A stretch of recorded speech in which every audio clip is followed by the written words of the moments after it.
California Mexicans are unsuccessfully trying to cancel Afroman because he's speaking out against them saying the N-word, which is just on trend with what I've already said on this channel, which is non-blacks feel more entitled to the N-word than actual black people.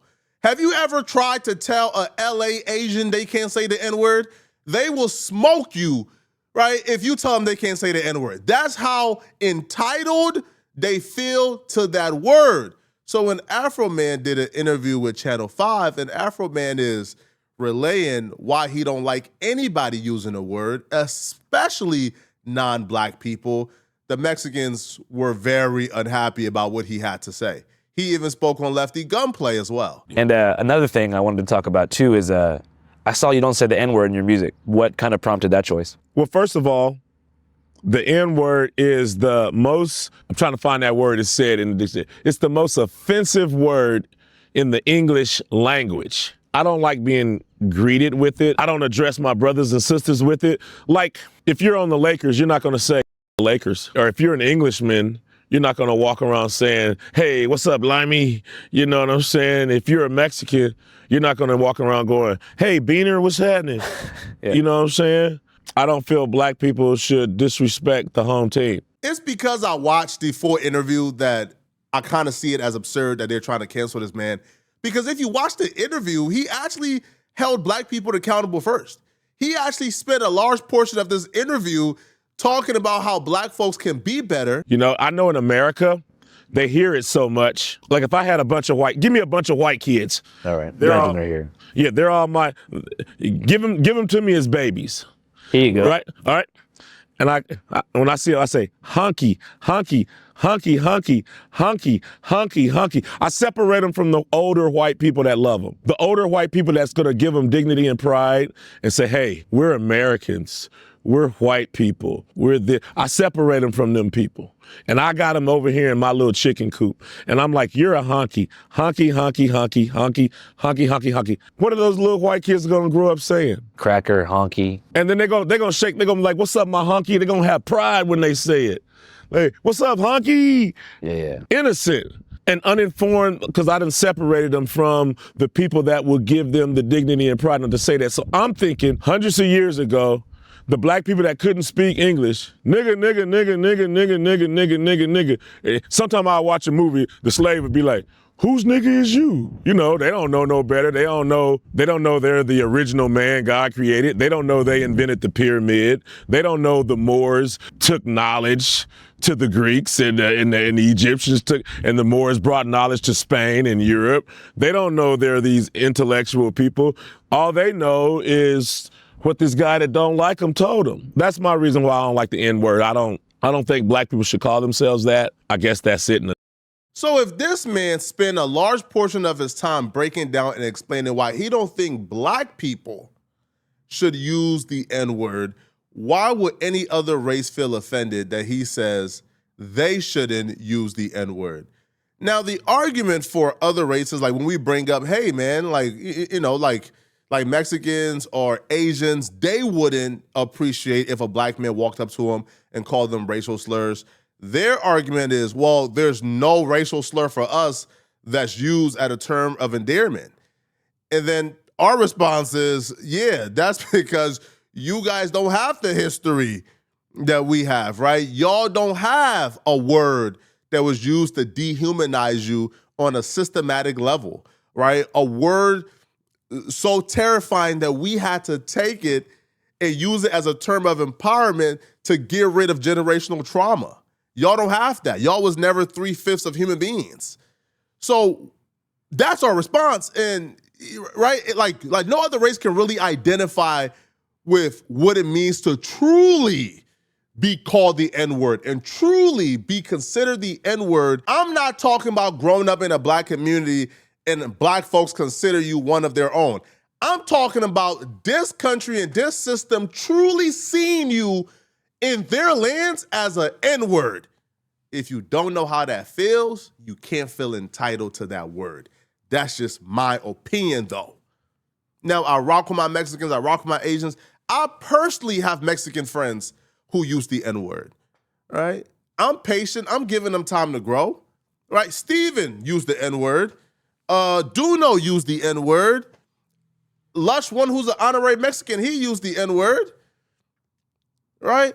But I'm giving them time to learn, grow, and develop, right? I'm not about to, like make you my enemy because you used the word. I'm just telling you it's not cool, and I hope you one day develop, right? Right?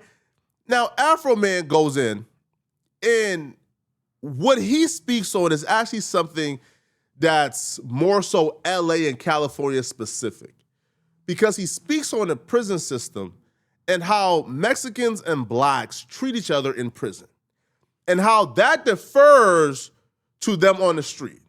So in prison, Mexicans are looking to murder blacks, vice versa. But on the street, all of a sudden there's black and brown unity. You can say the N-word, we grew up together, it's all good. Hold on, bruh. If it's black and brown unity in the streets, then why isn't it black and brown unity in the pen? Why isn't it black and brown unity against anybody else in the pen? When it comes to survival, when we break down survival to the most simplest form, we are enemigos, we're enemies. But on the streets, all of a sudden, the Mexican gang members now is going on black podcasts and they're hopping on rap songs with black folks. And they all of a sudden is very liberal and understanding of black folks and black culture. But in prison, they're looking to murder blacks. To me, that doesn't make sense. And Afroman also spoke on how that doesn't make sense to him. And that's why he still feels uncomfortable when he hears a Mexican or he hears an Asian or he hears a non-black use the N-word.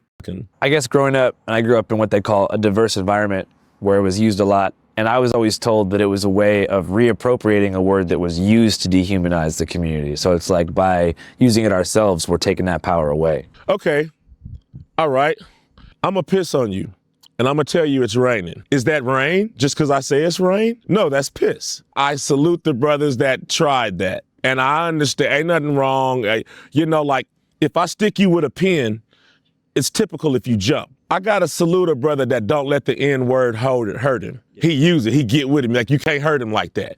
I salute that. At the same time, no. Yeah. At what point in your life did you come to that conclusion? I think when a Mexican walked up to me and said it, I didn't like it no more. You've been back to LA in a while? No, I left LA because of it. I didn't want to go to prison because it was too many people using the N-word that wasn't black, and I couldn't kill them all.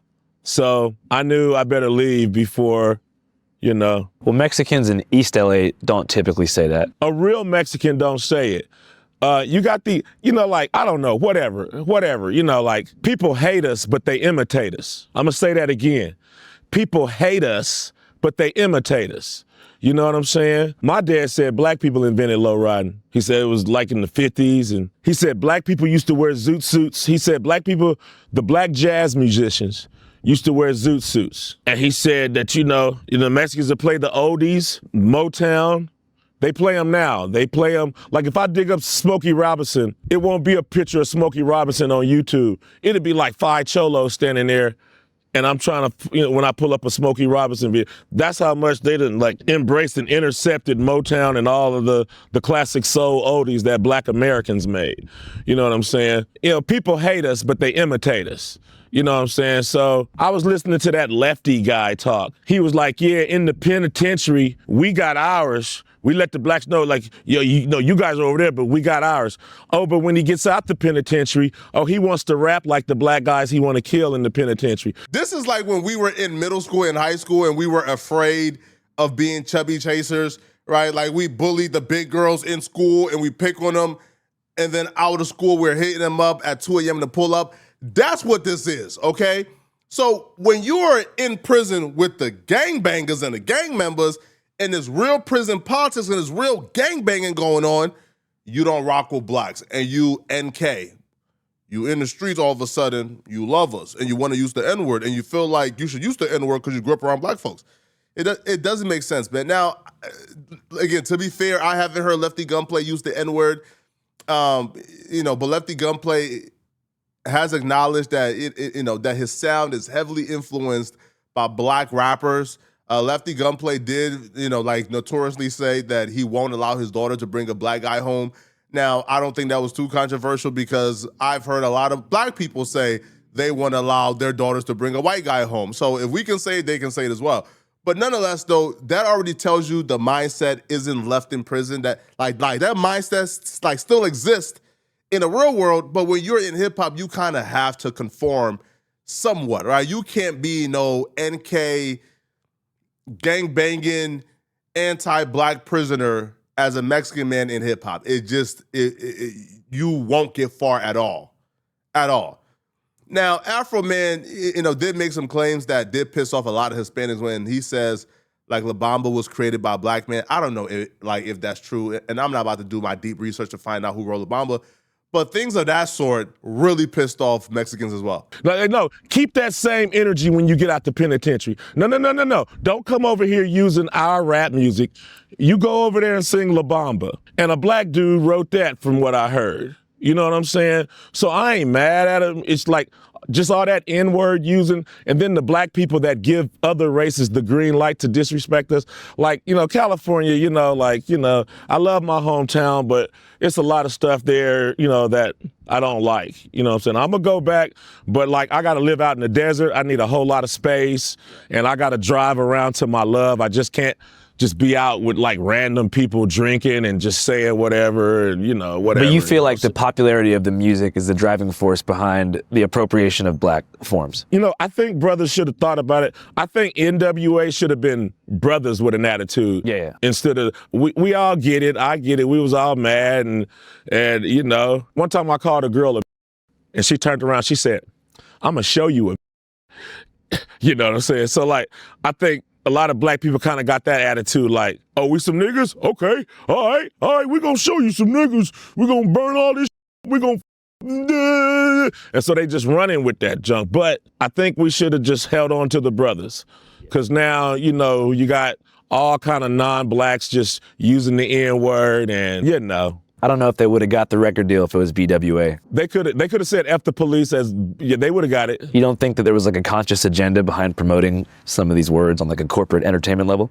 I'm sorry? Do you think there was a conscious agenda like in promoting gangster rap in the 80s? Yeah, but see, they can't promote what you don't do. That I don't think non-blacks should say the N-word by Afroman really pissed off the California Hispanic community, man. Boy, they didn't like that one, man. All right, and they took to social media and drove to announce that Afroman is now canceled. We've now got together and collectively decided that we will no longer listen to Afroman in 2026. Now, I understand for a lot of the 2000s and the 90s babies, everybody's like, no, but that fool was such a key part. Bro, if you guys go listen to his last interview, he was clearly against the raza. And personally, for me, I do have a problem with it because I used to listen to Code 45, 2 Zigzag, because I got, you know what I'm saying? Like, that one was really, really a legend. But now in my eyes, it's crazy how the legends are starting to go out bad in 2026, my boy. Sometimes you're better off not even saying anything. As one of the... Listen, okay? I love my Raza. Y'all know, man. All right? Y'all know I love my Razas, man. You feel me? Like, that's a fact, man. Listen, man, one of the best people I know is Raza. You feel me? Like, Mikey is one of the best dudes I know, man. I love my Razas. But help me understand, man, what's the issue? What did he say that was so offensive to the community? Because I don't seem to get it. Now, I don't know. Like, I'm trying to wrap my head. Like, was it like the La Bamba comment? But even that alone, like, if you don't know who wrote it, then like you can't really be mad at him, right? Because like I'm sure Afroman is like a music historian, right? I'm sure he knows certain things that you probably don't know, right? But if he's wrong with that fact, okay, he's wrong, right? If he's wrong, because I don't know. But is that really worth the outrage? I don't know, man. I just don't know. What point in your life did you come to that? So obviously, yeah, this is what it was, right? Man, if you read the comment section, though, man, if you read it, man, they like Lefty Gunplay. Please, homeboy, check this right here. Or do I need to go in on OG Afroman and put him in his place for disrespecting Mexican people? I'm like, hold on. I don't understand. I don't understand at all, man. I'm lost for words, man. All right. Now, obviously, I don't feel like they could cancel Afroman because, again, you can't cancel what your demographic isn't. So if your demographic isn't that, you can't cancel that, right? But let me know in the comment section, what do you guys think, man? Do y'all believe that Afroman was disrespectful to the Mexican people? Or do y'all believe that, that the outrage is fake? Let me know, okay? And if you're still watching this video and you want to watch another good video, click on this video right here to find out how Anton Daniels just ruined and destroyed Corey Holcomb's life. He's absolutely cooked. Click on this video right here to find out what I'm talking about. And if you love my content and want to support, like the video. After you like it, a hype button pops up. Click the hype button to send me a hype. That's the best way to push my videos in the algorithm for me. Please, it's 100% free. You get 3 free hypes a week. Send me a hype to this video, please. I'm going to see you guys in this next video, okay? I'm out of here, folks. Peace.